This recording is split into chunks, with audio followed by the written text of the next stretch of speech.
اعوذ باللہ من الشیطان الرجیم بسم اللہ الرحمن الرحیم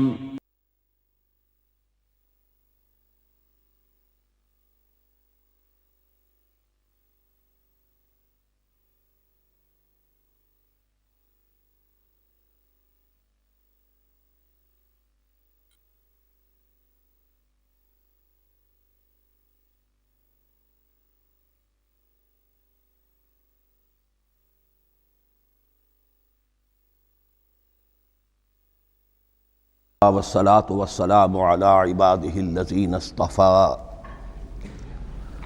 خصوصا على أفضلهم وخاتم النبيين محمد الأمين وعلى آله وصحبه أجمعين. أما بعد فأعوذ بالله من الشيطان الرجيم. بسم الله الرحمن الرحيم.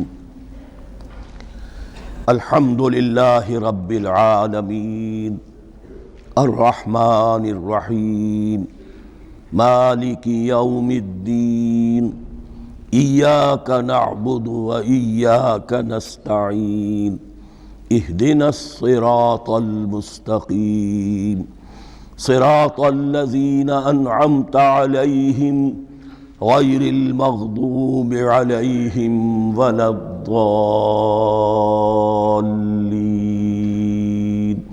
آمين. رب اشرح لي صدري ويسر لي امري واحلل عقدة من لساني يفقهوا قولي. اللهم ربنا الهمنا رشدنا واعذنا من شرور انفسنا. اللهم ارنا الحق حقا وارزقنا اتباعه وارنا الباطل باطلا وارزقنا اجتنابه. اللهم ربنا يسر لنا امورنا كلها واتمم لنا بالخير وتقبل منا فإنك خير المتقبلين. آمین یا رب العالمین. ابھی میں نے سورہ فاتحہ کی تلاوت کی اور آپ نے سماعت فرمائی. یہ سورہ مبارکہ مصحف کے اعتبار سے تو پہلی سورت ہے ہی، سب کو معلوم ہے، لیکن یہ بھی نوٹ کر لیجئے کہ یہ نزول کے اعتبار سے بھی سب سے پہلی مکمل سورت جو حضور پر نازل ہوئی وہ یہی ہے. اس سے قبل متفرق آیات نازل ہوئیں. 5 آیتیں سورہ علق کے آغاز میں، کچھ آیتیں سورہ قلم یا سورہ نون کے آغاز میں، کچھ آیتیں سورہ مزمل کی ابتدا کی، کچھ آیتیں سورہ مدثر کے آغاز کی. 5ویں وحی تقریباً اس پر اجماع ہے کہ یہ سورۃ الفاتحہ کی ہے اور یہ مکمل سورت ہے جو حضور پر نازل ہوئی. سورۃ الفاتحہ کے معنی ہوئے افتتاحی سورت. فتح یفتح کے معنی ہے کھولنا. مفتاح کنجی کو کہتے ہیں، چابی کو. تو یہ اوپننگ سورہ آف دی قرآن، قرآن حکیم کی افتتاحی صورت. ویسے جیسا کہ میں تعارف قرآن کے ضمن میں عرض کر چکا ہوں، عربوں کا یہ مزاج تھا کہ جس چیز سے انہیں خصوصی محبت ہوتی تھی اس کے بہت سے نام رکھتے تھے. اس کے بھی بہت سے نام ہیں. سورۃ الفاتحہ سب سے عام ہے، لیکن الکافیہ، الشافیہ، ام القرآن، اساس القرآن، کم سے کم یہ 4 نام تو میں سمجھتا ہوں کہ ہر مسلمان کو مزید معلوم ہونے چاہیے، اور بھی بہت سے نام. اس سورہ مبارکہ کی بالاتفاق و بالاجماع 7 آیتیں ہیں، اگرچہ ان کی ترتیب میں کچھ اختلاف ہے. ایک رائے یہ ہے، اور یہ رائے امام شافعی کی بھی ہے اور بصرہ کے جو قراء تھے ان کی بھی ہے، کہ آیت بسم اللہ بھی سورہ فاتحہ میں شامل ہے، اس کا جز ہے. وہ اس کو شامل کر کے پھر 7 آیتیں بناتے ہیں. تو آخری جنہیں ہم 2 آیتیں سمجھتے ہیں، صراط الذین انعمت علیہم غیر المغضوب علیہم ولا الضالین، وہ ان کے نزدیک ایک آیت ہے. تو گویا کہ نتیجہ یہ نکلا کہ آیتوں کی تعداد 7 ہی رہتی ہے. امام ابو حنیفہ رحمۃ اللہ علیہ کا موقف اور کوفے کے جو قراء تھے ان کا بھی موقف یہ ہے کہ آیت بسم اللہ نہ سورہ فاتحہ کا جز ہے نہ کسی اور سورت کا جز ہے، سوائے ایک مقام پر جہاں حضرت سلیمان علیہ السلام کا خط جو ہے نقل ہوا ہے، جو انہوں نے ملکہ سبا کو لکھا تھا، انہ من سلیمان و انہ بسم اللہ الرحمن الرحیم۔ تو قرآن کے متن میں صرف اسی جگہ پر یہ آیت شامل سمجھتے ہیں، باقی یہ صرف علامت کے طور پر کہ یہاں سے ایک نئی صورت شروع ہو رہی ہے درج کی گئی ہے۔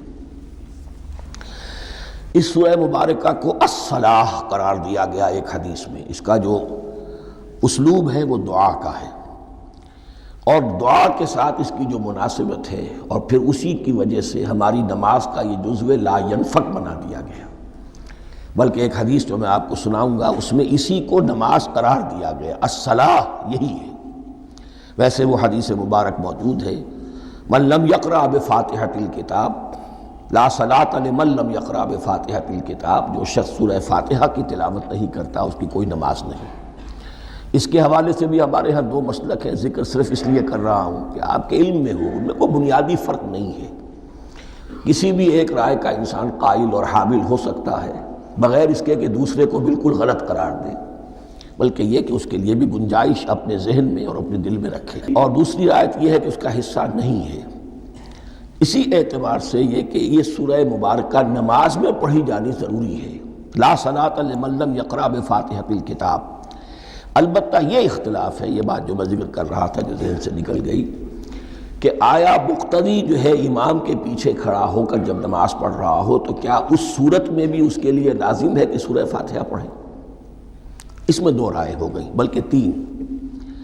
ایک رائے انتہائی ہے اور وہ فقہ حنفی کی طرف منسوب ہے کہ اگر آپ امام کے پیچھے مقتدی کی حیثیت سے نماز پڑھ رہے ہیں تو کسی بھی رکعت میں آپ سورہ فاتحہ نہیں پڑھیں گے۔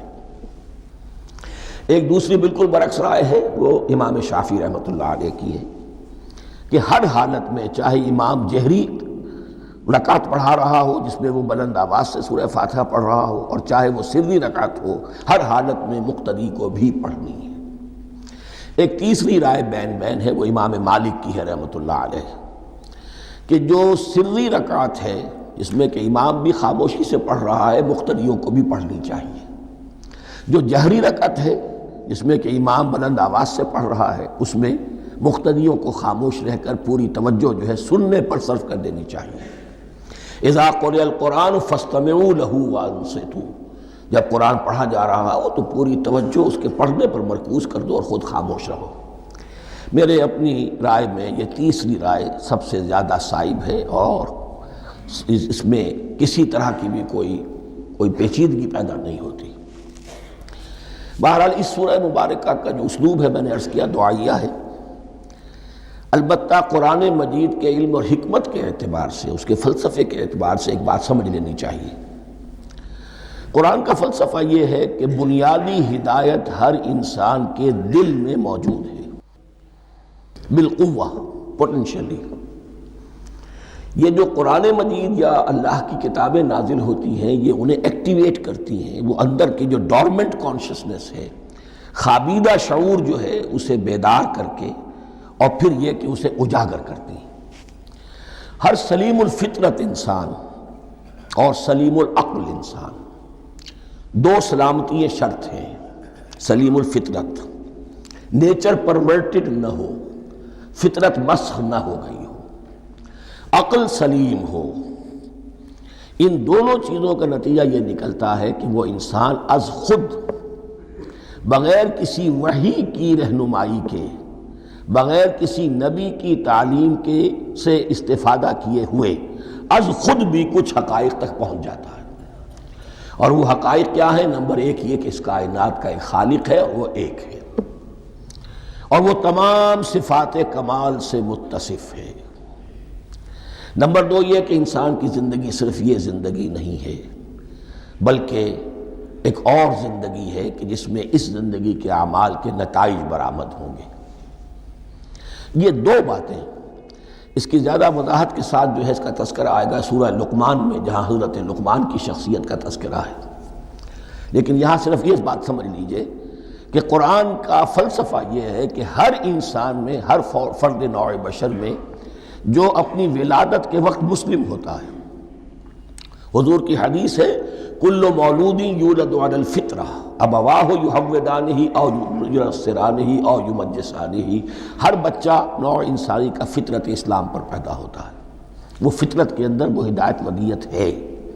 اب اگر وہ فطرت بس نہیں ہوئی اور عقل جو ہے وہ صحیح رخ پر کام کر رہی ہے تو ان دو حقائق تک وہ انسان خود پہنچ جائے گا۔ لیکن ان دونوں حقائق تک پہنچنے کے بعد اب وہ دست بستہ دعا کرے گا کہ اے رب اب مزید ہدایت تو مجھے عطا فرما۔ ایک تو یہ کہ میں کیا کروں کیا نہ کروں، میری عقل اس میں ٹھوکر کھا سکتی ہے، میں کسی اچھی چیز کو بری سمجھ سکتا ہوں، کسی بری کو اچھی سمجھ سکتا ہوں، تو مجھے صحیح راستہ، صحیح راہ ہدایت پر چلا۔ یہ دعا ہے جو انسان کرتا ہے جبکہ وہ ایمان باللہ اور ایمان بالآخرہ تک خود پہنچ چکا ہوتا ہے اور یہ سمجھتا ہے کہ صحیح زندگی کا رخ یہی ہے کہ جس رب کو میں نے پہچانا ہے کہ وہ اس کائنات کا خالق ہے اور مالک ہے اور رب ہے، میں اس کی بندگی کروں، اس کی اطاعت کروں، اس کا حکم مانوں، اس کے راستے پر چلوں۔ لیکن وہ راستہ کون سا ہے؟ اس کے لیے پھر دست بدعا ہوتا ہے کہ پروردگار تو میری رہنمائی فرما۔ یہ مقام ہے کہ جہاں آپ سمجھ لیجئے اپنے آپ کو بھی آج اس جگہ پر تصور کرتے ہوئے پھر اس سورہ مبارکہ کو پڑھیے کہ آپ اس مقام پر اللہ کے فضل و کرم سے پہنچ چکے ہیں کہ اللہ کو آپ نے پہچان لیا اور اس کی توحید کو جان لیا، اس کے جملہ صفات کمال سے آپ واقف ہو گئے۔ آپ یہ بھی جان گئے کہ بڑھ کر اس کے حضور میں حاضر ہونا ہے اور وہ حساب کتاب لے گا۔ پھر آپ نے یہ عہد بھی کر لیا کہ اب زندگی گزارنی ہے اس رب کی بندگی میں، اسی کی فرما برداری میں۔ اب یہاں کھڑے ہو کر آپ پوچھتے ہیں کہ اللہ مجھے وہ تفصیلی ہدایت عطا فرما، ایسا نہ ہو کہ کبھی میں کسی راستے پر چلتا ہوا کسی پگڈنڈی پر مڑ جاؤں اور وہ تھوڑی سی جو ڈیوییشن ہو میرے راستے کی وہ میری عاقبت کو برباد کر دے۔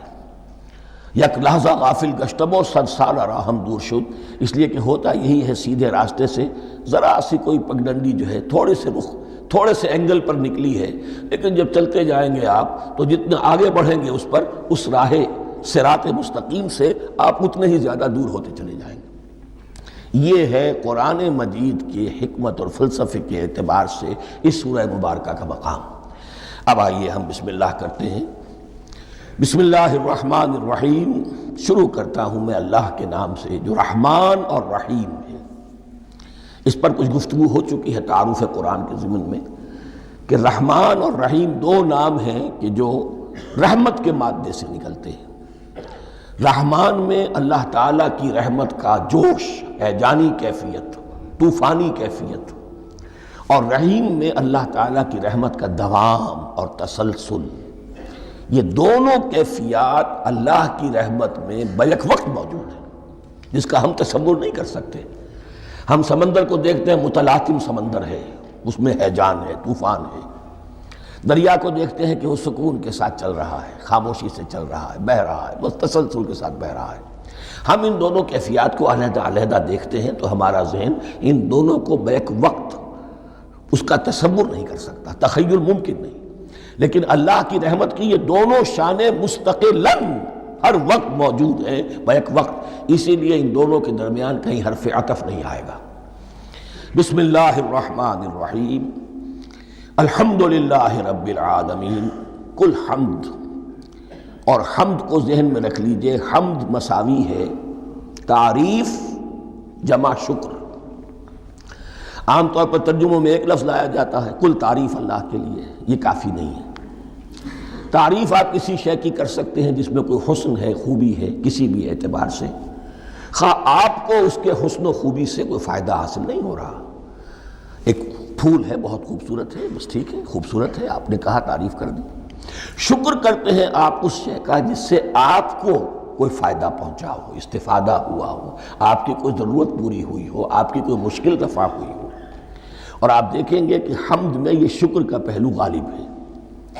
جتنی بھی دعائیں ہیں حضور سے منقول، شکر کے مقام پر وہاں حمد آتا ہے۔ بھوک لگی ہوئی تھی، کھانا کھایا، الحمدللہ الذی اطعمنی وسقانی۔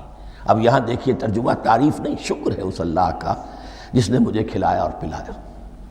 آپ بیت الخلاء سے باہر آئے، نجاستیں آپ سے دور ہو گئیں، طبیعت میں انشراح ہوا، الحمدللہ الذی اذھب عنی الاذی وعافانی۔ وہ شکر ہے اس اللہ کا جس نے اذیت بخش چیزیں مجھ سے دور کر دیں اور مجھے عافیت بخشی۔ تو یہ الحمدللہ رب العالمین، اللہ تعالیٰ کا حسن و کمال اور حسن و جمال اپنی جگہ بھی اس انتہا کا ہے کہ جتنی تعریف اس کا حق ہے ہم کر ہی نہیں سکتے، لیکن اس کے احسانات اور انعامات ہم پر اتنے ہیں کہ ہم ان کو بھی گن نہیں سکتے، لہذا ایک ہی احصاء ہم نے کر دیا الف لام کے ساتھ، الحمدللہ رب العالمین، تمام تعریفیں اور کل شکر اللہ کے لیے ہیں کہ جو تمام جہانوں کا پروردگار ہے، رب ہے، مالک ہے۔ رب میں ایک مفہوم ہوتا ہے ربوبیت کا، اور اس میں مفہوم شامل ہوتا ہے تربیت کا، ربیانی صغیرہ، تو مالک ہونا اور تربیت دینا۔ آپ جس شے کے مالک ہوں گے آپ چاہیں گے اس میں بڑھوتری ہو، اس میں اضافہ ہو، وہ نشو و نما پائے، تو یہ دونوں چیزیں آپس میں ایک دوسرے کا جڑی ہوئی ہیں، پروردگار بھی اور مالک بھی۔ عام طور پر عربی میں رب کا لفظ مالک کے لیے آتا ہے، رب البیت، رب الدار، رب المال، تو مالک وہاں پر ظاہر بات ہے کہ اس سے مراد کیا ہے، مال والا، گھر والا، گھر کا مالک۔ تو کل شکر اور کل تعریف اس اللہ کے لیے ہے جو تمام جہانوں کا مالک بھی ہے اور پروردگار بھی ہے۔ الرحمن الرحیم، رحمان ہے اور رحیم ہے، اب دوبارہ اس کی میں وضاحت نہیں کروں گا۔ مالک یوم الدین، یوم دین کا مختار مطلق ہے۔ دین عربی زبان میں کہتے ہیں بدلے کو، دناہم کما دانو، کما تدینو تو دانو، یہ کہاوت ہے، جیسے اردو میں ہم کہتے ہیں جیسا کرو گے ویسا بھرو گے، کما تدینو تو دانو، تو یہ ہے بدلہ، اس کا بنیادی مفہوم جو ہے وہ بدلہ ہے۔ تو بدلے کا ایک دن ہے جس دن فیصلہ ہوگا کہ کون کیا کما کر لایا ہے اور اسے کیا بدلہ ملنا چاہیے۔ آیا اس کا برائیوں کا پلڑا بھاری ہے کہ اسے سزا ملنی چاہیے، یا اس کی حسنات اور نیکیوں کا پلڑا بھاری ہے کہ اسے جزا ملنی چاہیے، اس کا انعام اور اکرام کے ساتھ معاملہ کیا جانا چاہیے، وہ ایک دن ہے، اسے ہم یوم القیامہ کہتے ہیں۔ اور لیکن اصل بات جو یہاں کہی گئی، یعنی ایک جملے میں تین باتوں کا اعتراف ہو رہا ہے۔ بعث بعد الموت، ایک دن آئے گا کہ ہم مرنے کے بعد تمام انسان اٹھا لیے جائیں گے، پھر حساب و کتاب، پھر اللہ کے ہاں حاضری ہوگی اور حساب کتاب ہوگا، اور تیسرا یہ کہ اس حساب کتاب کے دن کا مختار مطلق اللہ ہے، یعنی کسی اور کو اپنے ذہن میں سہارا بنا کر آپ زندگی گزاریں کہ وہ مجھے چھڑا لے گا، یا وہ ہستی جو ہے اتنی زوردار ہے کہ وہ مجھے بچا لے گی، اس سے اپنے دل کو، اپنے ذہن کو بالکل پاک کر لیجئے۔ مالک یوم الدین، ایک دوسری جگہ پر قرآن میں آیا ہے، اس روز کوئی پکارنے والا پکارے گا، لمن الملک اليوم للہ الواحد القہار، آج کے دن کس کا اختیار مطلق ہے؟ اور پھر کہا جائے گا اللہ کے لیے، الواحد قہار، جو پوری طرح چھایا ہوا ہے، مستولی ہے۔ تو مالک یوم الدین، جو جزا و سزا کے دن کا مالک ہے۔ اب یہاں سے کلام ایک رخ بدل رہا ہے، ابھی تک تو یہ غائبانہ انداز میں کلام ہو رہا ہے، اللہ سے خطاب نہیں آیا اس میں ابھی۔ الحمدللہ رب العالمین الرحمن الرحیم مالک یوم الدین، اب خطاب ہے، ایاک نعبد و ایاک نستعین، ہم صرف تیری ہی بندگی کرتے ہیں اور کریں گے، اور ہم صرف تجھ ہی سے مدد مانگتے ہیں اور مانگیں گے۔ یہ ترجمہ میں کیوں کر رہا ہوں کہ یہ فعل مضارع ہے، عربی زبان میں فعل مضارع حال اور مستقبل دونوں کو کور کرتا ہے۔ ایاک کا جو ہے مفعول فاعلی جو ہے، مفعول جو ہے اس میں ضمیر مفعولی اسے پہلے لا کر حشر کا مضمون پیدا ہو گیا۔ ہم تیری بندگی کرتے ہیں نہیں، ہم تیری ہی بندگی کرتے ہیں اور کریں گے۔ حال میں ترجمہ کیجئے تو یہ اظہار حال ہے، اور مستقبل میں ترجمہ کیجئے تو یہ ایک عہد ہے، قول و قرار ہے، بہت بڑا معاہدہ ہے۔ وَإِيَّاكَ نَسْتَعِينُ، اور صرف تجھ ہی سے مدد مانگتے ہیں اور مانگیں گے۔ اس میں بھی حال کا ترجمہ اظہار حال، اللہ کرے کہ واقعی ہمارا حال وہی ہو، جب ہم یہ الفاظ کہتے ہیں تو واقعتاً ہم اس پر پورے اتر رہے ہوں کہ اسی کی بندگی کر رہے ہوں اور اسی سے ساری استعانت اور استمداد کر رہے ہیں۔ جہاں تک مستقبل کا تعلق ہے وہ پھر ایک عہد ہے، اہدنا الصراط المستقیم، یہ مقام وہ آ گیا کہ یہاں تک تو اے پروردگار ہم پہنچ گئے، تیرے فضل سے، تیرے کرم سے، فطرت سلیمہ بھی تیری عطا کردہ تھی، عقل سلیم بھی تیری ودیعت کردہ تھی، ان دونوں کی روشنی سے ہم یہاں تک تو پہنچ گئے۔ اب ہماری جو ضرورت ہے، احتیاج ہے، وہ کیا ہے؟ اہدنا الصراط المستقیم، ہدایت بخش ہمیں سیدھے راستے کی۔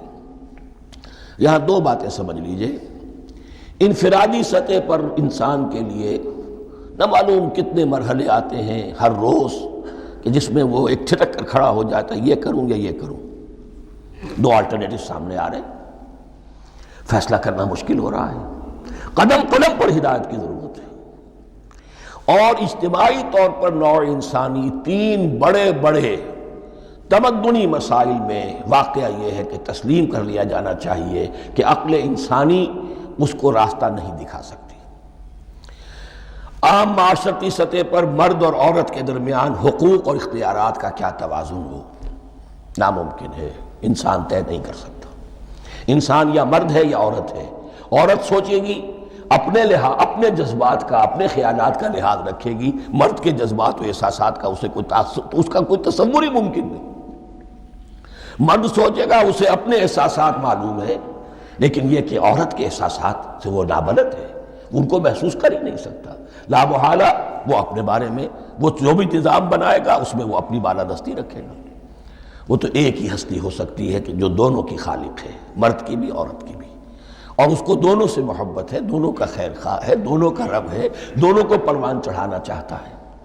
اسی طرح فرد اور معاشرہ یا ریاست، حکومت اور ریاست ہمیشہ یہ چاہتی ہے کہ سارے اختیارات ہمارے ہاتھ میں آ جائیں، ٹوٹلیٹیرین سوسائٹی ہو، بس ہم حکم دیں اور لوگ اس پر چلیں۔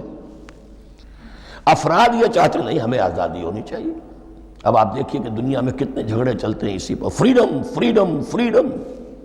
وہ فریڈم واقعتاً اپنی جگہ پر ایک شے ہے، افراد کی آزادی ہونی چاہیے، لیکن افراد کی آزادی اتنی نہ ہو جائے کہ وہ مادر پدر آزاد ہو جائے، کوئی قانون، کوئی قاعدہ، کوئی اخلاقی کوئی حدود اور قیود جو ہے ان کا پابند نہ رہے۔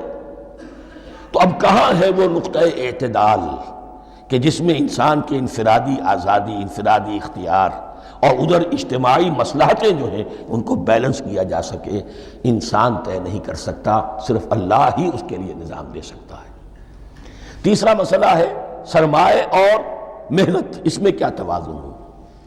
سرمایہ اور محنت دونوں مل کر کچھ بنا رہے ہیں، کچھ پروڈیوس کر رہے ہیں۔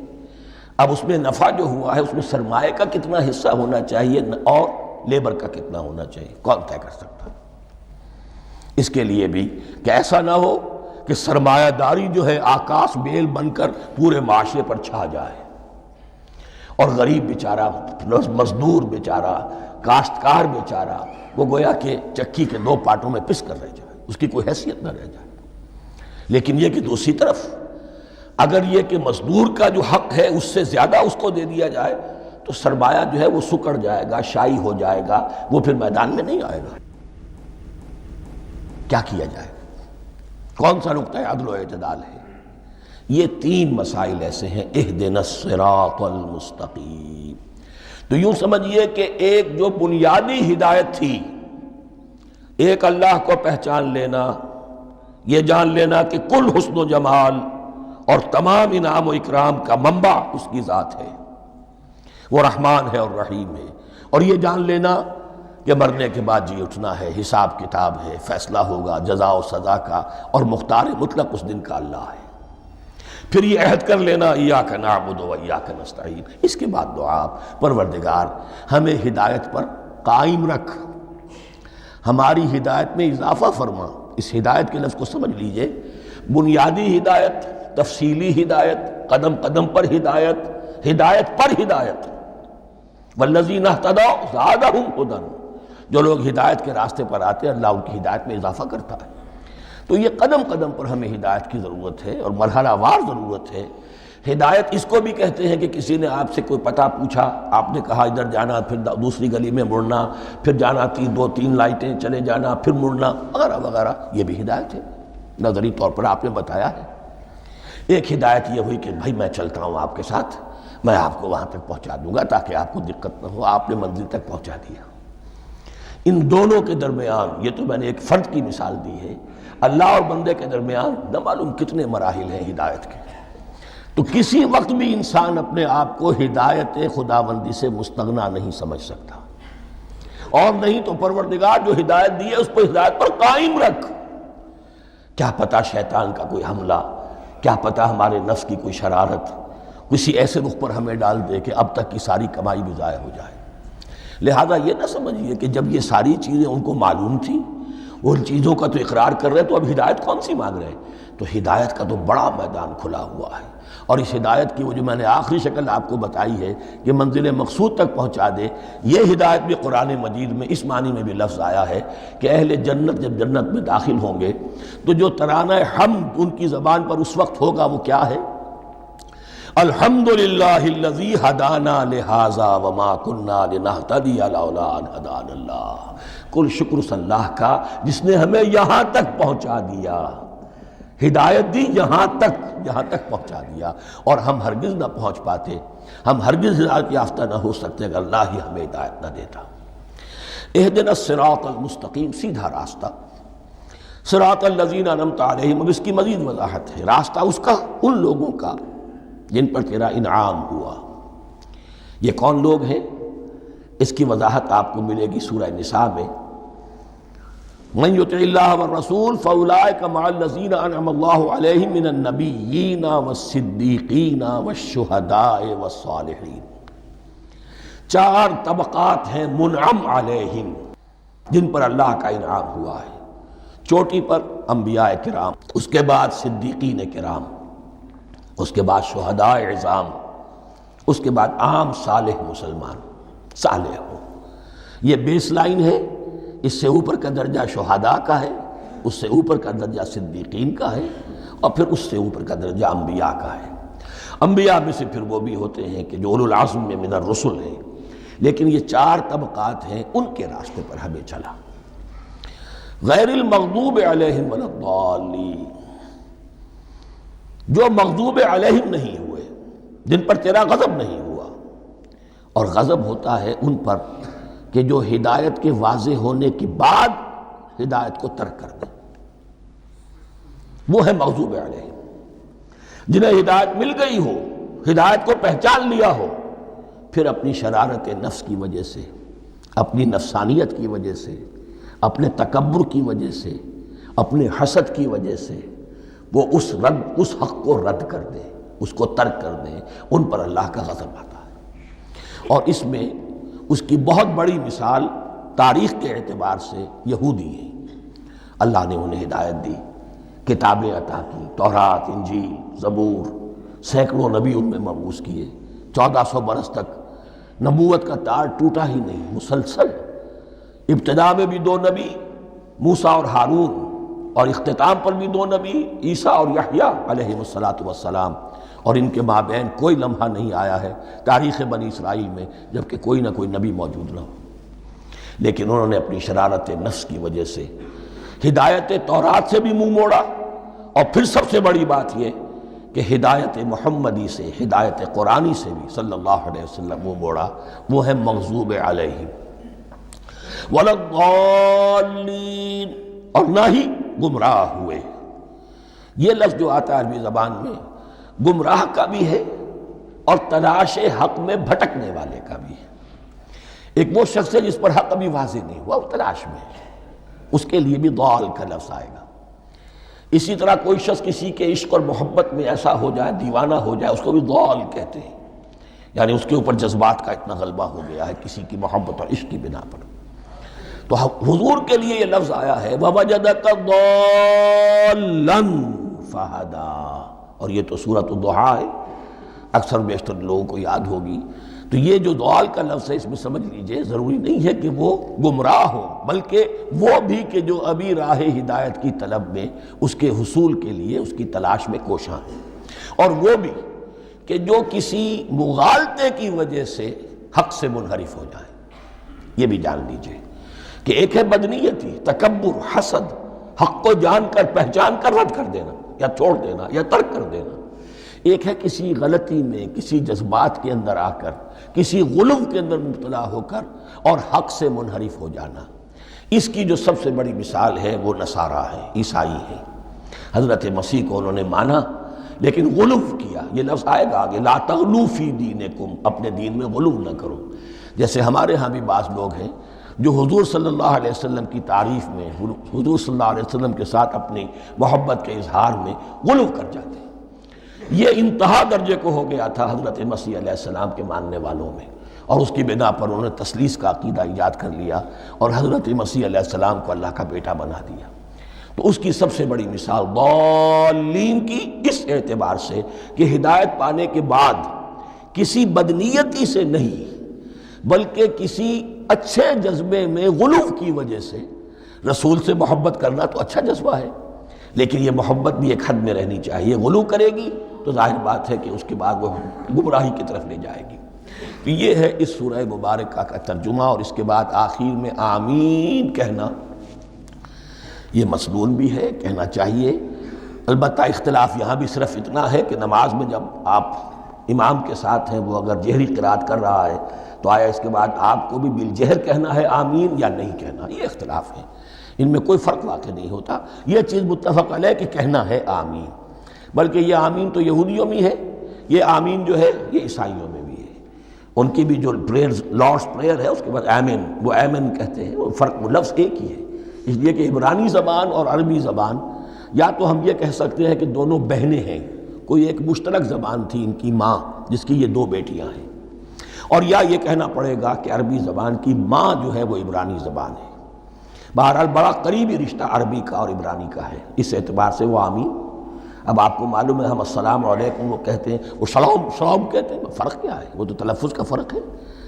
اسی طریقے سے اور بہت سے الفاظ ہیں، میں بعد میں بتا۔ اب میں اس سورہ مبارکہ کے بارے میں خاص حدیث آپ کو سنانا چاہتا ہوں، اور اسی سے در حقیقت جو امام ابو حنیفہ کا موقف ہے رحمۃ اللہ علیہ، اس کی حقانیت مزید مبرہن ہو جائے گی۔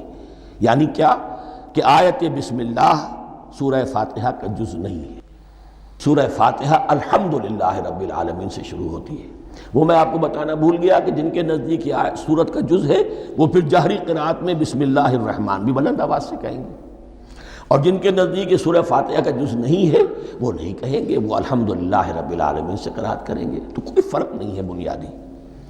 یہ حدیث جو ہے یہ مسلم شریف میں ہے اور حدیث قدسی ہے، اس کے راوی حضرت ابو ہریرہ ہیں رضی اللہ تعالی عنہ، اور اس حدیث نے اس سورت کے مضامین کا نہایت عمدہ تجزیہ کر دیا ہے۔ حدیث کے الفاظ سن لیجئے، قسمت الصلاۃ بینی و بین عبدی نصفین۔ اللہ تعالیٰ فرما رہے ہیں، حدیث قدسی ہے، میں نے نماز کو، صلاۃ کو اپنے اور اپنے بندے کے درمیان آدھا آدھا تقسیم کر لیا، فنصفها لی ونصفها لعبدی، اس کا نصف جو ہے وہ میرے لیے ہے اور نصف جو ہے وہ میرے بندے کے لیے ہے، وَلِعَبْدِي مَا سَأَلَ، اور جو میرے بندے نے مانگا میں اسے دوں گا، میرا وعدہ ہے یا میں نے اسے دیا۔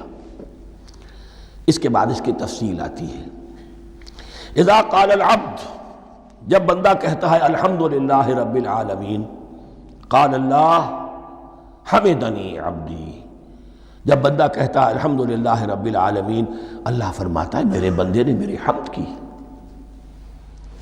وَإِذَا قَالَ الرَّحْمَنِ الرَّحِيمِ قَالَ اللَّهُ اثْنَى عَلَيَّ عَبْدِي، جب بندہ کہتا ہے الرحمن الرحیم، اللہ فرماتا ہے میرے بندے نے میری ثنا کی۔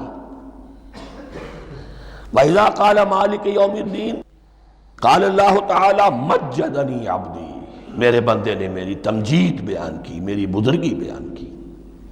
اب یہ تین آیتیں ہو گئیں، تینوں میں اللہ کی حمد ہے، ثنا ہے، تمجید ہے، یہ تین آیتیں خالص اللہ کے لیے ہو گئیں۔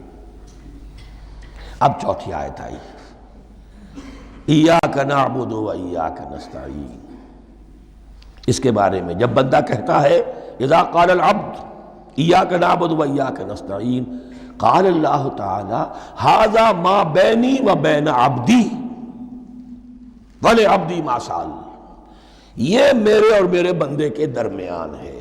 یہ تو یوں سمجھئے کہ یہ گرہ لگ گئی ہے میرے اور میرے بندے کے مابین، اس نے مجھ سے قول و قرار کیا ہے، اس نے میری بندگی کا اعتراف کیا ہے، اس نے تسلیم کیا ہے کہ میری ہی بندگی کرتا ہے اور کرے گا، اور مجھ سے مدد چاہیے ہے۔ ھذا ما بینی و بین عبدی، یہ معاہدہ ہے، معاہدہ دو فریقوں کے مابین ہوتا، یہ میرے اور میرے بندے کے مابین ہے۔ وَلِعَبْدِي مَا سَأَلَ، اور میں نے اپنے بندے کو دیا جو اس نے مانگا، وہ میری مدد چاہتا ہے، میری مدد اس کے شامل حال رہے گی۔ فَإِذَا قَالَ، اور جب بندہ کہتا ہے اهْدِنَا الصِّرَاطَ الْمُسْتَقِيمَ صِرَاطَ الَّذِينَ أَنْعَمْتَ عَلَيْهِمْ غَيْرِ الْمَغْضُوبِ عَلَيْهِمْ وَلَا الضَّالِّينَ، قال اللہ تعالی هَذَا لِعَبْدِي وَلِعَبْدِي مَا سَأَلَ، یہ تین آیتیں یہ میرے بندے کے لیے، اهْدِنَا الصِّرَاطَ الْمُسْتَقِيمَ، اسی صراط مستقیم کی وضاحت ہے مثبت، صراط الذین انعمت علیہم، اسی صراط المستقیم کی وضاحت ہے منفی انداز میں، غیر المغضوب علیہم ولا الضالین، یہ سب میرے بندے کے لیے ہے اور میں نے اپنے بندے کو دیا جو اس نے مانگا۔ اس کو میں نے ایک مرتبہ یہ ترازو کی شکل میں اس کو لکھوایا تھا۔ دیکھیے یہ ایاک نعبد و ایاک نستعین، یہ ہے وہ ترازی کی وہ ڈنڈ، واو جو ہے ایاک نعبد و ایاک نستعین، واو جو ہے گویا کہ وہ مٹھ ہے جس سے کہ ترازو کو پکڑا جاتا ہے۔ ادھر ایک پلڑا ہے جس کی تین آیتیں ہیں، الحمدللہ رب العالمین الرحمن الرحیم مالک یوم الدین۔ اس کا نتیجہ کیا نکلا؟ ایاک نعبد۔ آپ نے شاید یہ سنا بھی ہو، ایک بہت ہی عمدہ قرات کا جو ریکارڈ ہے قاری عبدالباسط عبدالصمد کا، وہ یہیں سے چل کر سورہ فاتحہ کی قرات کر کے ایاک نعبد پر آ کر رکتا ہے۔ الحمدللہ رب العالمین الرحمن الرحیم مالک یوم الدین ایاک نعبد، گویا کہ یہاں یہ صورت بالکل ہاف ہو گئی ہے۔ تین آیتوں میں اللہ کی حمد ہے، ثنا ہے، تمجید ہے، جس کا نتیجہ ہم تیری ہی بندگی کرتے ہیں، تیری ہی اطاعت کریں گے۔ لیکن اب اس کے بعد سوال ایاک نستعین، اسی کی جو استعانت کیا درکار ہے ہمیں؟ ہدایت۔ ہدایت سب سے بڑی استعانت ہے، ہدایت ہی تو سب سے بڑی مدد ہے۔ اهدنا الصراط المستقیم صراط الذین انعمت علیہم غیر المغضوب علیہم ولا الضالین، یہ ایاک نستعین کے حق کے ساتھ یہ تین آیتیں آ گئیں، اهدنا الصراط المستقیم صراط الذین انعمت علیہم غیر المغضوب علیہم ولا الضالین، قسمت الصلاة بینی وبین عبدی نصفین فنصفها لی ونصفها لعبدی وَلِعَبْدِي مَا سَأَلَ۔ اللہ تعالیٰ اس سورہ فاتحہ کا جو اصل مفہوم ہے وہ بھی ہمارے ذہنوں پر، ہمارے شعور کی سطح پر اسے اجاگر کیے رکھے، ہمیں توفیق دے کہ جب بھی پڑھیں، جب بھی سنیں تو وہ کیفیت اگر ہو جائے، اس لیے کہ ایک حدیث ہے کہ الصلاۃ معراج المومنین، نماز تو اہل ایمان کے حق میں معراج کے درجے میں ہے۔ اس حوالے سے ہم یہ سمجھ سکتے ہیں کہ کوئی وقت ایسا آ سکتا ہے کہ انسان کو واقعتاً، روح انسانی واقعتاً اللہ کے یہ جواب سنے، انہونی بات نہیں ہے یہ، ہوتا ہے خطاب آخر، اٹھتا ہے حجاب آخر، کرتے ہیں خطاب آخر، یہ تو ہوتا ہے۔ مخاطبہ الہی، یہ تو میں نے عرض کیا کہ ثابت ہے، مخاطبہ، محادث اور تحدیث، اللہ بندوں سے کلام کرتا ہے۔ اب آئیے بسم اللہ الرحمن الرحیم، اب یہ سورہ بقرہ شروع ہو رہی ہے۔ سورۃ البقرہ جو 286 آیات پر مشتمل ہے، تقریباً 2.5 پاروں پر پھیلی ہوئی ہے۔ ہر شخص جانتا ہے کہ یہ قرآن حکیم کی حجم کے اعتبار سے سب سے بڑی سورت ہے، لیکن یہ معاملہ صرف حجم کا نہیں ہے۔ نبی اکرم صلی اللہ علیہ وسلم نے اسے سنام القرآن قرار دیا ہے۔ آپ نے فرمایا لکل شیء سنام، ہر چیز کی ایک چوٹی ہوتی ہے، جیسے اونٹ کا کوہان ہوتا ہے۔ وسنام القرآن البقرہ، سنام القرآن، قرآن کی چوٹی جو ہے وہ سورۃ البقرہ ہے۔ یہ نوٹ کر لیجئے جو میں نے کل آپ کو جو مختلف مکی اور مدنی صورتوں کے گروپوں کے بارے میں بتایا تھا کہ یہاں سے اب پہلی منزل بھی شروع ہو رہی ہے اور پہلا گروپ بھی شروع ہو رہا ہے، اور اس کے ساتھ جو اگلی صورت آئے گی وہ اس کا جوڑا ہے، سورہ آل عمران، جس کی سب سے نمایاں علامت یہ نوٹ کیجئے، یہ بھی الف لام میم سے شروع ہوئی، اگلی بھی الف لام میم سے شروع ہوگی۔ اس کے بعد 2 صورتیں مدنی اور ہیں، لیکن ان دونوں میں نہ حروف مقطعات ہے، نہ کوئی اور تمہیدی کلام ہے، براہ راست خطاب سورہ نساء میں یا ایھا الناس اور سورہ مائدہ میں یا ایھا الذین آمنوا، کوئی تمہیدی بات نہیں کوئی حروف مقطعات نہیں، براہ راست خطاب۔ وہ ایک جوڑا ہے سورہ نساء اور سورہ مائدہ، اور یہ ایک جوڑا ہے سورہ بقرہ اور سورہ آل عمران۔ سورہ بقرہ اور سورہ آل عمران کو نبی اکرم صلی اللہ علیہ وسلم نے الزہراوین بھی قرار دیا ہے۔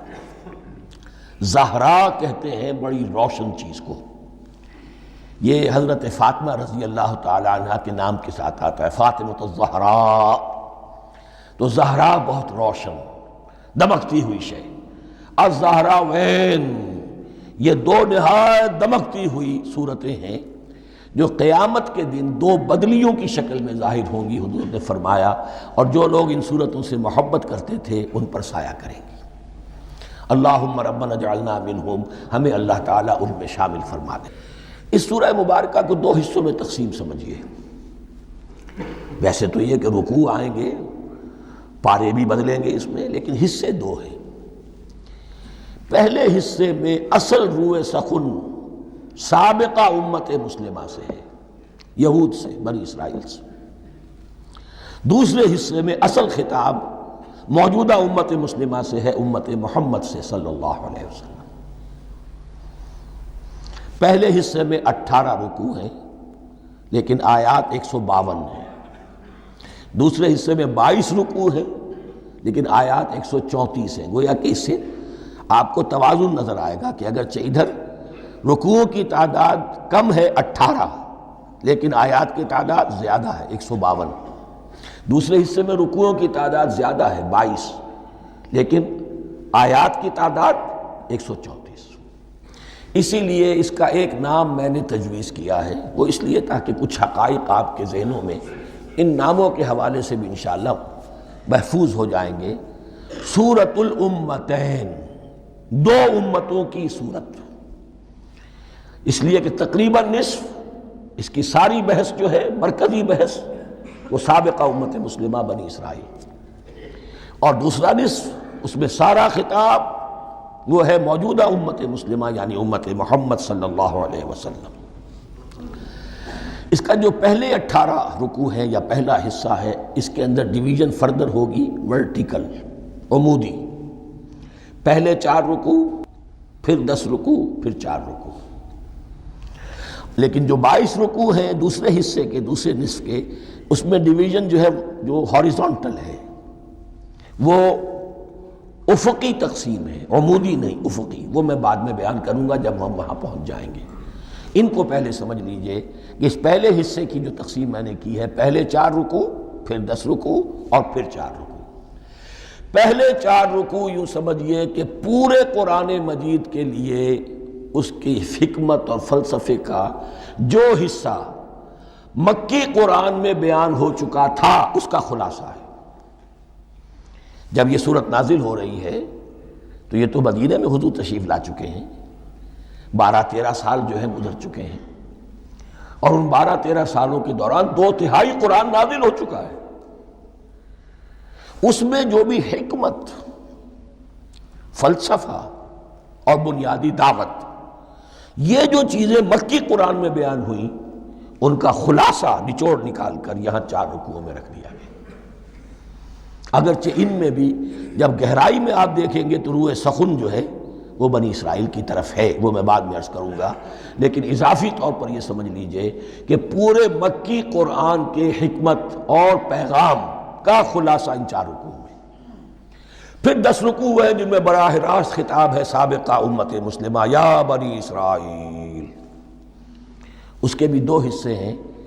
پہلے ایک رکوع میں دعوت ہے، بڑا انداز اس کا بڑا پیارا ہے، اس میں دعوت ہے، ایمان لاؤ محمد پر صلی اللہ علیہ وسلم۔ اور اس کے بعد 9 رکوع ہیں ملامت کے، ملامت، تنقید، تم نے یہ کیا اور یہ کیا اور یہ کیا، ہم نے یہ احسان کیے، یہ احسان کیے، یہ احسان کیے، تم نے یہ ناشکری کی، یہ ناشکری کی، یہ ناشکری کی۔ اور اس سب کا نتیجہ آخری 4 رکوعوں میں ہے کہ اب تمہیں اس منصب سے معزول کیا جا رہا ہے جس پر تم 2000 برس تک فائز رہے ہو، اور تمہیں ہٹا کر اب ایک نئی امت محمد کی شکل میں جو وجود میں آ چکی ہے صلی اللہ علیہ وسلم، اسے اس پر فائز کیا جا رہا ہے۔ اور اس کی علامت کے طور پر اسے میں کہا کرتا ہوں کورونیشن، تاج پوشی۔ ایک امت معزول، دوسری امت اس کا نسب ہو رہا ہے، اس کی تاج پوشی کے لیے سمبل، علامت کیا ہے؟ قبلہ تحویل۔ وہ قبلہ یروشلم سابقہ امت کا قبلہ اب ادھر رخ نہیں ہوگا، اب اہل توحید کا قبلہ یہ مکے کی طرف ہوگا، بیت اللہ کی طرف ہوگا۔ تو تحویل قبلہ کا مضمون ہے جو ان 4 رکوعوں میں آتا ہے۔ تو یہ میں نے تھوڑی سی تمہید جو ہے آپ کے سامنے رکھ دی ہے۔ اب بسم اللہ کیجئے۔ بسم اللہ الرحمن الرحیم۔ الف لام میم۔ الف لام میم یہ حروف مقطعات ہیں، یہ علیحدہ علیحدہ پڑھے جاتے ہیں، علم نہیں پڑھ سکتے اس کو۔ الف لام میم، ہا میم ہے، ہا علیحدہ میم علیحدہ، اگرچہ لکھے ہوئے ہوتے ہیں جڑے ہوئے، کاف ہا یا عین صاد لکھے ہوئے جڑے ہوئے، پڑھے جائیں گے علیحدہ علیحدہ، قطع علیحدہ کرنا۔ تو حروف مقطعات، ان کے بارے میں ایک بات تو جو ہے اجماعی ہے، سب کے نزدیک مسلم ہے، ان کا کوئی حتمی مفہوم اور ان کے حتمی معنی کسی کو معلوم نہیں سوائے اللہ اور اس کے رسول کے۔ اس معنی میں یوں بھی کہا گیا یہ کوڈ ورڈز ہیں، جیسے کہ کوئی میسیجز جو ہیں ادھر ادھر بھیجے جاتے ہیں، سیکرٹ میسیجز، تو کچھ کوڈ ورڈز ہوتے ہیں جس سے سمجھ میں آتا ہے کہ یہ بات واقعتاً صحیح سورس سے آ رہی ہے، واللہ عالم۔ لیکن اس کا کوئی مفہوم اور اس کے معنی جو ہیں وہ اتفاق اس پر ہے، اگرچہ بعض حضرات نے کچھ اپنی سی کوشش کی ہے کچھ مفہوم جو ہے بنانے کی، وہ اپنی جگہ پر ہے، لیکن یہ کہ کسی حضرت عبداللہ ابن عباس رضی اللہ تعالی عنہما نے بعض ایسی کوششیں کی ہیں، لیکن ان کی رائے کو بھی ان کی ذاتی رائے سمجھا گیا ہے، امت نے اسے قبول نہیں کیا۔ اجماع اور کنسنسس اسی پر ہے کہ اس کے معنی اور مفہوم کسی کو معلوم نہیں سوائے اللہ اور اس کے رسول کے۔ البتہ بعض چیزیں ایسی ہیں کہ وہ اگر نوٹ کر لی جائیں تو شاید آئندہ اس میں کچھ راز کھلنے کے امکانات پیدا ہو جائیں۔ دیکھیے عربی زبان کے جو الفابیٹس ہیں ان کی تعداد 29 ہے یا 28 ہے، میں بتا چکا ہوں۔ الف اور حمزہ کو ایک سمجھے تو 28 ورنہ 29۔ پہلی بات یہ نوٹ کیجئے، قرآن حکیم کی 114 صورتوں میں سے 29 صورتوں میں ان کے شروع میں یہ حروف مقطعات آئے ہیں۔ دوسری بات یہ کہ اس میں 28 کا نصف کیجئے تو 14 استعمال ہوئے، 14 نہیں استعمال ہوئے، بالکل آدھی تعداد استعمال ہوئی ہے۔ تیسرے یہ کہ جو شروع اور آخر اور درمیان 3 حصوں میں تقسیم کر دیجئے آپ، 9 9 9 پلواڑی 27، ایک طرف 10 رہ جائیں گے۔ پہلے حصے میں سے بہت کم حروف لیے گئے، بہت کم۔ آخری حصے کے تقریباً تمام حروف ہیں، تقریباً۔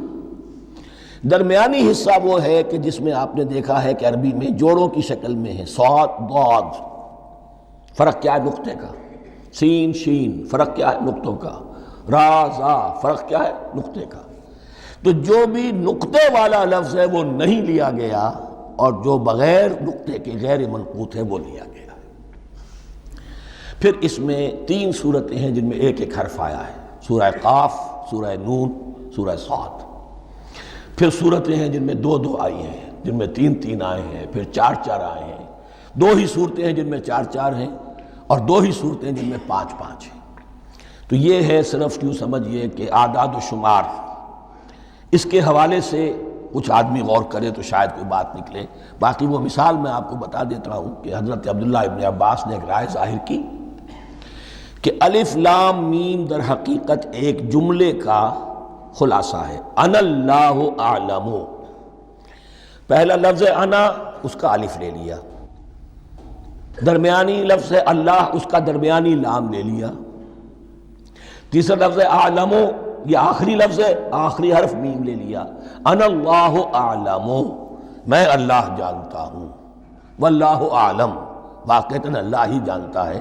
یہ حضرت عبداللہ ابن عباس کی رائے ہے، لیکن اگرچہ انہیں حبر الامت مانا گیا ہے، لیکن یہ کہ ان کی اس رائے کو بھی اکثر و بیشتر مفسرین نے قبول نہیں کیا۔ اب جو پہلے 2 رکوع ہیں اس سورہ بقرہ کے، ان کے بارے میں تعویل عام اور تعویل خاص کا ایک بڑا بنیادی فرق ہے جو نوٹ کر لینا چاہیے۔ جس وقت یہ صورت نازل ہو رہی ہے، میں عرض کر چکا ہوں کہ 12 سال ہو چکے تھے حضور کو اپنا فریضہ نبوت و رسالت ادا کرتے ہوئے۔ ایک جماعت اچھی بھلی تیار ہو چکی تھی جنہوں نے حضور کی دعوت پر لبیک کہا، ایمان لائے اور آپ کی تعلیمات پر عمل کیا۔ وہ ایک گروہ موجود تھا، یہ ابو بکر ہے، یہ عمر ہے، یہ عثمان ہے، یہ طلحہ ہے، یہ زبیر ہے، یہ عبد الرحمن ابن عوف ہے، یہ مصعب بن عمیر ہے، دیکھ لو۔ اور ایک گروہ وہ تھا کہ جو حق کو جان کر پہچان کر محض اپنی ضد اور ہٹ درمی کی باعث وہ کفر پر اڑ گیا تھا۔ اور اب ایک تیسرا گروہ پیدا ہو رہا تھا مدینے میں آ کر، وہ ابھی ایمبریونک سٹیج میں ہے، کہ جو داعی ہے، مدعی ہے کہ ہم مانتے ہیں لیکن حقیقت میں نہیں مانتے۔ یہ تین قسم کے گروہ دنیا میں ہمیشہ پائے جائیں گے، ہمیشہ۔ اب اسے میں اس کو لا رہا ہوں تعویل عام کی طرف۔ جب بھی کبھی کوئی دعوت اٹھے گی انقلابی، ایک ہوتا ہے وعظ و نصیحت، ٹھیک ہے، جس نے بھی فائدہ اٹھایا اٹھا لیا۔ ایک ہوتی ہے دعوت انقلابی، وہ انقلابی دعوت کا ہدف ہوتا ہے نظام کو بدلنا۔